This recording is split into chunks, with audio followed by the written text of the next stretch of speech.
From the Blue Ridge Mountains to the Chesapeake Bay, Virginia is a mecca for outdoor travel and adventure. Virginia Outdoor Adventures podcast is your local guide for hiking, camping, kayaking, travel, and so much more. Get the information and the inspiration to plan your own adventure right here in Virginia. I'm your host, Jessica Bowser. Immerse yourself in nature's healing embrace with the transformative power of forest bathing. Ana Ka'ahanui, co-founder of Capital Nature, uncovers the secrets behind this mindfulness practice rooted in Japanese culture. More than just a walk among the trees, Ana shares how forest bathing can lower blood pressure, enhance creativity, and offer a sanctuary for mental and physical well-being in our fast-paced world. We dive into the principles, benefits, and practices of forest bathing, emphasizing its ability to help individuals reconnect to nature in everyday settings and the joy it brings through mindful sensory experiences. This is part 2 of forest bathing and the power of nature connection. Let's go. Virginia Outdoor Adventures is sponsored by Breaks Interstate Park. Breaks Park is a hiking destination in the heart of Appalachia. Every trail features something that will awe you, including geologic formations, scenic views of the canyon, stream crossings, and wildlife viewing. Trails range from easy to difficult. The convenience of lodges, campgrounds, and luxury cabins inside the park means you'll never need to wander far from the trail. Come see for yourself why Breaks is known as the Grand Canyon of the South. Download the digital trail guide at breakspark.com or click on Breaks Interstate Park in the show notes of your listening app. Ana, are there any unlikely places where you've led a forest bathing walk? I did mention we can do it anywhere, but probably one of the most interesting places that I've done it in a city setting is the DC Mall, the National Mall. I was with some of my colleagues, other guides. We were asked to lead a walk for an urban forest summit. Basically, we were on a corner where there was a little community garden, and there were about 4 or 5 trees on this little plot next to the garden. And we were able to execute and lead a regular forest bathing walk experience for our group. And even though we may have had a little bit of more urban noise than we normally have. For example, during one of our sort of quieter breathing exercises, I have the distinct memory of a car stopping in front of us at a stop sign, blaring Pat Benatar's "Hit Me With Your Best Shot." And so while we all have our eyes closed and we're trying to get zen and into the moment, we have Pat Benatar screaming in the background. And I'm a Pat Benatar fan, so I was pretty happy about it. I thought it was pretty funny. I would have been dancing. So yes, for sure. you can that's probably the most urban setting that I've done it in. That was definitely one to remember. Yeah. Interesting. So you really can do it anywhere. Yes. Have you had any particularly memorable or transformative experiences with forest bathing that you'd be willing to share?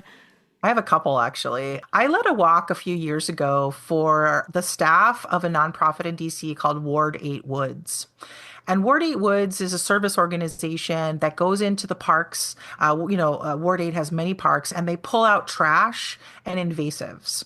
And so it's hard work. They're going in and just trudging and pulling out car tires and taking down vines and things like that. Some of the team that make up that crew are returning citizens, previously incarcerated folks. And so this is their kind of their connection to the community and getting reintroduced. And so I'm friends with their executive director, Nathan Harrington. And he said, Ana, I'd love you to give my team a forest bathing walk. I think they would, be really into this because they spend so much time, pulling trash and things out of the parks. And so we had this walk, I think it was maybe 2 years ago now. I took this really great group of guys, we were down in Oxen Run Park, and I took them down to the stream. And we were doing an exercise where we listen to water. I call it deer ears, where you put your hands up to your ears to kind of amplify the sound of the water. And one of the gentlemen was so moved when he heard the water that he actually dropped to his knees because he thought it was so beautiful. And he said, I've been working and pulling trash out of this water. I've never stopped to think that it would make this beautiful sound and that it was so beautiful. And so it was kind of a really pivotal moment for him. Like he just really got into it. And so that was beautiful. Another story what I like to share is I sometimes donate my walks to causes in the area. And there's one group that I work with every year called Everyone Home DC. They work with the unhoused. And so they have an auction every year. And so I usually donate a nature walk or a forest bathing walk. And so the woman, Samantha, that won the walk, she invited a bunch of her girlfriends to go on a walk. And we did this over in Maryland. And at the beginning of the walk, when we were doing introductions, one of the women wanted to make it clear that she was not a nature person and that she didn't like to be outside and she wasn't sure. She was pretty anxious. She wasn't sure how this was going to go for her. And so I basically said, thank you for sharing that. Just go do whatever's comfortable for you. Just I want you to feel safe in this environment. At the end of the walk, we did an invitation, which is a sit spot with a tree where I invite people to go and find a tree and hang out with it for a while and just be. And then when we shared after that tree sit spot, this lovely lady, she said, I found a group of 3 trees that were together and I stood with them and I sang to them. And I sang to them because I'm in an a cappella group. And when I came across these trees that were standing all together, I felt like they were my a cappella group. And so I sang to them. For me, that was so amazing because 2 hours prior, she had been talking about how she wasn't an outside person. The fact that she was at the end of the walk singing to the trees and then sharing it with us was, I thought was pretty amazing. Those are 2 examples that pretty much stick out for me right now. That's really lovely. And forest bathing isn't woo woo at all, right? It is not woo woo. Yeah, I wish people would just not think that it's woo woo, but yeah, definitely. Oh, that's really lovely. Other than forest bathing, can you recommend other ways to connect with nature? Oh yeah, there's so many different ways. People can do things like nature journaling. People can do birding. There's actually a word for mindful birding. It's called ornithotherapy. My friend Holly Merker has co-written a book called Ornithotherapy. I think her website's ornithotherapy.com. Basically, studies have shown that the same kinds of mental benefits that people get from forest bathing, you get from experiencing when you're birding. When you're paying attention to the bird sound and the movement, and they're visually seeing them. And so I am a birder, and I know you're a birder too. The fact that Holly, she's actually a certified guide through the same organization that I am, she leads sort of like combo walks where it's a combination of forest bathing and birding, which I think is just awesome. One of the things that I'm most passionate about, well, first of all, my passion just in general is connecting people to nature. And so the ways that I do that are through forest bathing, but also through citizen science. It's also called community or participatory science. Now, the name seems to be changing, but in my opinion, as long as you say it or do it, it doesn't matter what it's called, but let's call it participatory science right now. And what that means is, scientists are out there doing studies and collecting data, and they just can't get all the data by themselves. They need people like us, lay people that aren't necessarily scientists, but that can collect data. And they've developed all kinds of tools, both manual tools and digital tools. And there's an app that I use called iNaturalist. It has a companion app called Seek. But basically, this app is a way for people to take pictures and upload them to the app. And then millions of people are using this app and can help crowdsource identification. If you don't know what kind of bee that is or what kind of daisy that is, there are people on iNaturalist that do know. And people can chime in and say, I think this is a fleabane, or I think this is a that daisy, or Philadelphia fleabane, or whatever. And then if 2 out of 3 people agree on what the identification is, it becomes what is known as a research grade.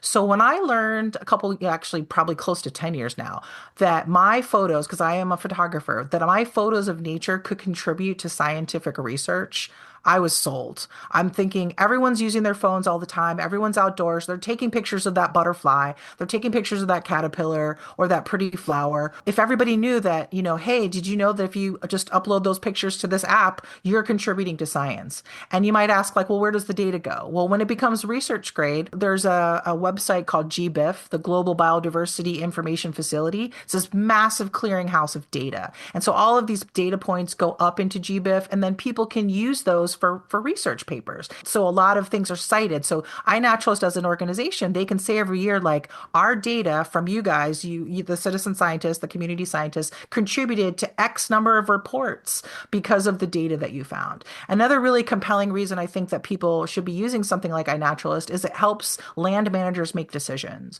And so, for example, if a certain park is getting a lot of hits, a lot of observations on a certain type of invasive plant, the land managers, I can speak specifically of one, the Arlington County Natural Resources Manager, Alonzo Abu-Ghadas, also known as the Capital Naturalist. He's actually on the advisory board of my Capital Nature nonprofit that I co-founded.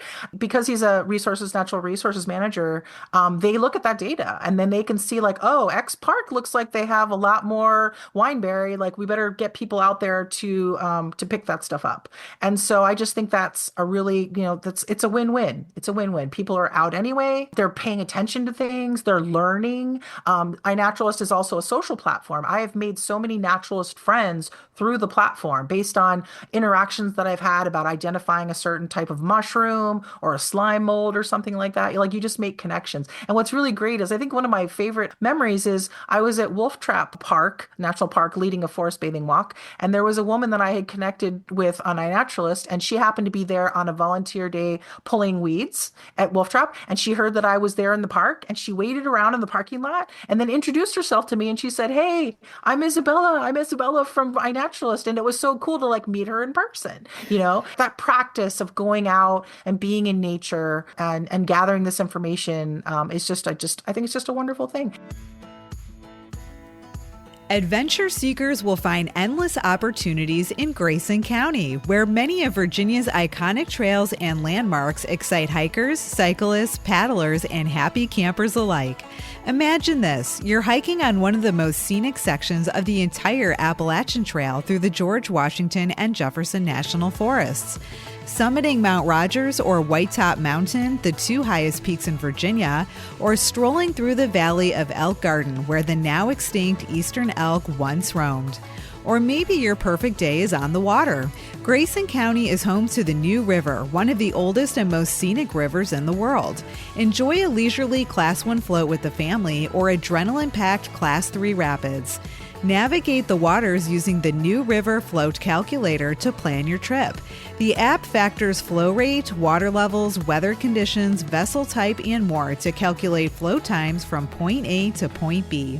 Prefer two wheels? You won't want to miss the Grayson Gravel Traverse, a 72-mile mixed-surface gravel bike route that connects the Virginia Creeper Trail and New River Trail over well-maintained and remote roads, featuring a variety of challenging climbs in the foothills of Virginia's highest peaks. This overlooked gem of Virginia presents some of the best gravel cycling in the state, mostly unridden and undiscovered. After a day of adventure, there's nothing like gathering round a campfire under a sky filled with stars. Grayson County offers plenty of spots to pitch a tent, like the New River Campground, or cozy up in a rustic cabin at the Buck Wild Reserve.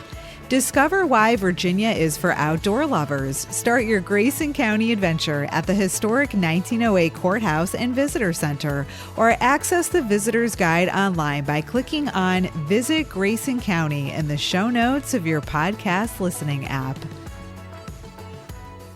The biggest community science event that happens in the area is an annual event called the City Nature Challenge. And it's going to be happening April 25th through the 28th. It's 4 days. And basically the goal is to see how many people we can get outdoors, see how many people can make observations using the app iNaturalist, and how many species we can identify collectively as a group. This year, there will be over 600 cities around the world participating, and DC for the last 8 or 9 years has always been in the top 10 cities. We have a very engaged group of community scientists. We have a website, citynaturechallengedc.org, which will be listing different trainings for how to use the app online, and then also we'll have a map and a list of all the events that will be happening over those 4 days if you wanted to go out and join a group, or instructions on how you can do it yourself. So the City Nature Challenge is a BioBlitz. It's basically a census of nature. Things need to be wild, so it's not going to be your potted plant. It's not going to be your pet cat. But I love to tell kids that it can be evidence of nature. So it can be footprints, it could be poop, it could be bones, it could be skin, it could be a feather, it could be anything that points to an organism or something living. And if it's identifiable, then it's fair game as an observation. And so that's really fun. I think last year I was at Bull Run after the rain and I got my first possum prints. I thought I had gotten raccoon prints, but another naturalist pointed out, Anna, you have 2 sets of prints in your photos and the other one is is an opossum? I had no idea. So anyway, I That's encourage cool. everyone to get out. I mean, what's great is it's family friendly, so and it's multi-generational. Kids are low to the ground. They can see stuff. They see stuff that their parents don't see. Mom and dad, you have to be 13 or older to have an iNaturalist account. Mom or dad might have their phone with the account or their device. Grandma can hold that pine cone while they're taking a picture. So it's families can do it. School groups can do it. Churches can do it. Anybody can do it. So we highly recommend people get out for the City Nature Challenge. Oh, that sounds like a lot of fun. I will link it in the show notes. Circling back to different ways that people connect with nature, you talked about journaling and birding and this community or participatory science.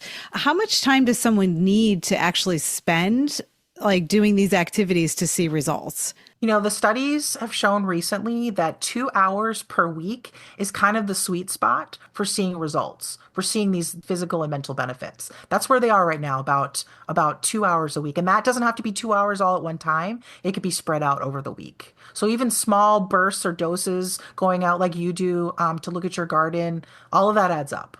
All of it adds up to the 2 hours. Yeah, at least a minimum. Excellent. Also, there is a gentleman named Tim Beatley from the University of Virginia. He is with the Biophilic Cities Network. Biophilia means love of life, love of nature. And the Biophilic Cities Network is the sort of consortium of cities that basically are walking the walk and sharing the fact that they have nature, they have an infrastructure for nature connection for people. In some of the trainings that we've attended that he's done, he has a colleague at University of Virginia who has made something called the nature pyramid. And so it's the bottom pyramid is kind of like the daily dosage of nature, just kind of like if you're going out and checking your mail or something like that. Then there's the weekly, then there's the monthly, then there's the yearly. And so it kind of goes up in a pyramid. So in terms of frequency, so the daily is the biggest one at the bottom. And then weekly, maybe you venture out a little bit further. And then the monthly, maybe you visit another state or something like that. And then the yearly, maybe once a year you go out of the country. And so I kind of like looking at it sort of as a nutrition pyramid, but for nature, I think it was a really nice way for them to come up with explaining that to people. I've seen that pyramid before, and it makes a lot of sense because in your day to day, like most people are not going out and hiking every single day. Like they're not getting in their car and driving someplace far out and going out. Now, if you live somewhere near trails and you're, say, walking your dog every day, maybe, but that's a little bit different, right? So it's like the daily activities versus the like actually planning a trip and going somewhere. I wanted to mention a couple other things in terms of nature connection. One of the things that I actually haven't personally practiced, but I want to try is the grounding or earthing. You take your shoes off and you're barefoot because, we gather all this electricity onto us personally as humans, which is positive energy. And then I learned that the earth has negative energy. So by making that connection, you're neutralizing it and you're rebalancing yourself. And so I want to try that more. I've done walks. I've done some walks actually. I had a walk once during COVID.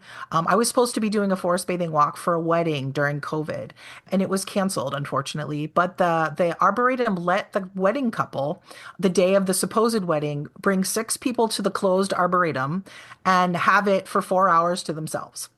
And so they invited me to come anyway, and we did sort of a forest bathing walk just for them, but we all did it barefoot. So we literally were running around the Arboretum for a couple hours in bare feet. And it's just an amazing feeling. And so I haven't done that as much, but it's something that I want to learn more about and I want to do myself. And I'm sure, lots of people out there do it. So that's grounding. The other thing is, you mentioned your garden, just being outside and, putting your hands in the dirt and touching all the leaves or the flowers, like that is an amazing nature connection, and you're actually making a physical impact on what's going on, like with your native plants and things like that. So gardening is another way. Just simple walks where you're just not doing anything and grounding. One more thing I wanted to mention. If you can't get out of your house, go to YouTube and look up nature sounds videos, nature videos, because even just having the sounds on in the background and watching the imagery, it doesn't matter if it's like, from Hawaii or if it's from Virginia or whatever, having that on in the background is very therapeutic. And so that could be just sort of like your gateway, like, hey, or if you're like wanting to get into birding, put on one of those videos that just has bird sounds so that you can hear it and just be listening to it. Maybe you'll start recognizing some of the species or something like that. So that's a very easy way to kind of slow down and calm yourself is to just pull up some of these videos and have them going on in the background, which I highly recommend, even when I'm working. So I told you that the origin of forest bathing was of Shinrin yoga was in Japan, and I had the such luck and opportunity to go to Japan back in October on a sort of cultural exchange with their guides. And so about 20 of us international guides from all over that went and met up with the Japanese guides and went to three of the different forests where they practice forest bathing, including the one where the term forest bathing was formed, was invented, if you will. And we got to do forest bathing there.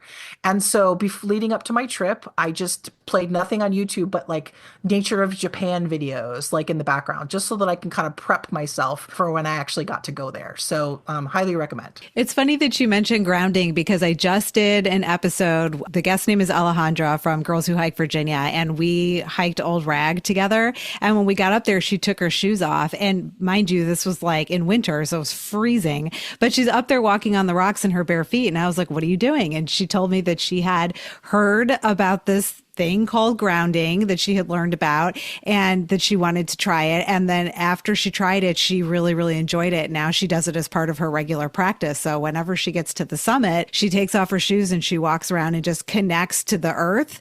And she's like, scrambling up boulders and stuff too in her bare feet, which I think is impressive.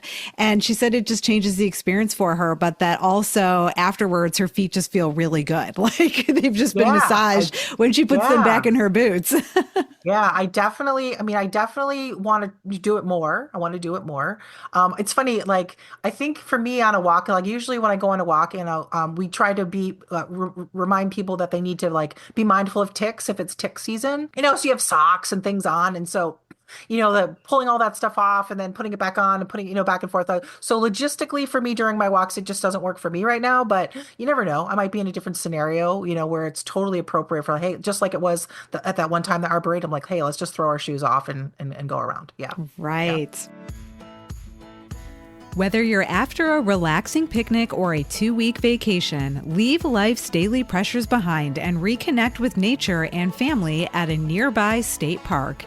You'll find plenty of programs, events, and activities among 42 parks, plus thousands of campsites, hundreds of cabins, more than 500 miles of trails, and convenient access to Virginia's major waterways. From Cumberland Gap to the Atlantic Ocean, there's something for everyone at Virginia State Parks. Discover your next state park adventure by clicking on Virginia State Parks in the show notes of your listening app. Are there any other resources that you recommend that you haven't already mentioned? Well, I have a lot of books that I like to recommend to people, so I will share that with you. One of my favorite books about nature connection is called The Nature Fix by Florence Williams. She's a friend of mine. She's a forest bathing guide. She's a science writer. It's all about the science of nature connection. So like if you're kind of like a science nerd or just want to know about how it literally is all working out, all this connection to our senses. She traveled all around the world for this and worked with all different types of researchers and doctors, and I just think that's really fascinating. I mentioned I'm a dendrophile, so I love trees. So I have all kinds of tree books that I love. There's a book that one of my favorite books that I've read recently is called Night Magic, and it's all about exploring nature at night. And so each chapter is dedicated to a different sort of grouping of species. So for example, it's bats or it's glowworms or it's moths. She kind of takes you on this journey of like what it's like to be out at night. People kind of have a preconceived notion that like darkness is scary and evil, and she wants to make it so that people will appreciate going out in the dark. As we evolved, we were in the dark, and so when we were meant to see in the dark and experience things in the dark. And so it's a really if you're interested in learning about that kind of thing, it's a definite read. So I will definitely give you a list of I have a couple slides and presentations that I do that have clickable links to all the Amazon books that I like to recommend to people. Yeah, that would be great because you've got a long list of books, and I am proud to say that I have read a lot of them.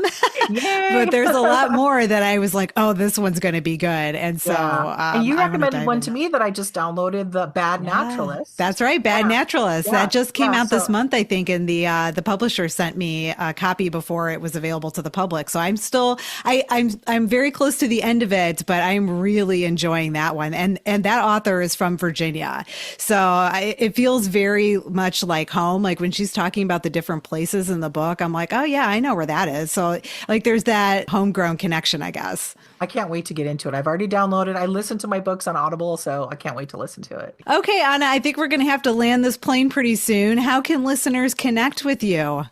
Well, my nonprofit that I co-founded with Stella Tarnay 8 years ago is Capital Nature, and that's Capital with an AL, so capitalnature.org. And basically, we formed because we really wanted to connect people to the unique nature opportunities in the DC metro area. There's the tree people and the bird people and the bug people, but we wanted to kind of be maybe a one-stop shop where people could kind of go to our website, look at our event calendar, where we've cultivated and curated a list from some of our favorite partners in the area of like what they're doing. Speaking of nature events, our friend Matt Felperin, the Nova Parks roving naturalist, we love to promote his events. So we like to put all different types of things. If you wanted to do a tree walk, a mushroom foray, pulling weeds, stewardship activities, we try to get people to go, we encourage people to go to our website to check that out. So capitalnature.org. We're also on Facebook and Instagram. Perfect. I actually mentioned Matt in my last solo episode, and I put a link to all of his really cool educational outdoor programming, but I will drop it in this one as well. And can I tell you a little secret? Actually, you might already know this, but nobody else knows this. Matt and I are going up to Minnesota next week to go birding, like up near Duluth. And I am so excited. I can't even sleep at night. You guys did mention that when we were out birding together this past weekend, and I'm going to be honest, I'm jealous. I would love to go with you guys because I know you're going to see the great gray owls, probably, right? Yes. Oh my God, that is the one bird that I want to see so badly. Is that your nemesis bird? Well, no, because I've never been in the right area to look for it, so I can't say that I've been like out looking for it and never found it, which is really what a nemesis bird is. But it is the bird that is top on my list that I want to see so badly. I told Matt, I'm like, be ready for it. I'm probably just going to start sobbing. Yes, yes. I can't wait to hear about it. I'm take pictures while you're there, obviously.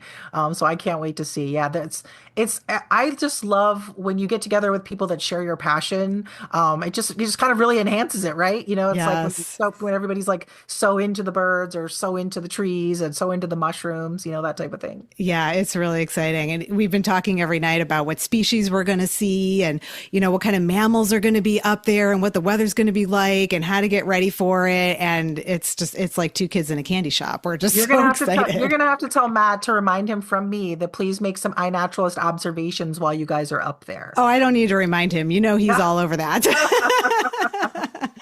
All right. Well, thank you, Anna. I am so grateful to you for coming on Virginia Outdoor Adventures to share your love and passion for forest bathing and connecting with nature. I do hope the listeners get a lot out of this, and I hope they check out the links that I'll drop in the show notes with all of his wonderful resources, including some of your own walks. So maybe you'll see some listeners on your walks coming up in the near future. I hope so. This was so great. I mean, I could talk about forest bathing and love for nature connection all day. So I'm so glad that you had me on to just kind of go on what some of the things that I love and that I'm passionate about. So I really hope I see some of your listeners on my walks. Thanks so much. Awesome. Thanks, Anna. Adventure on.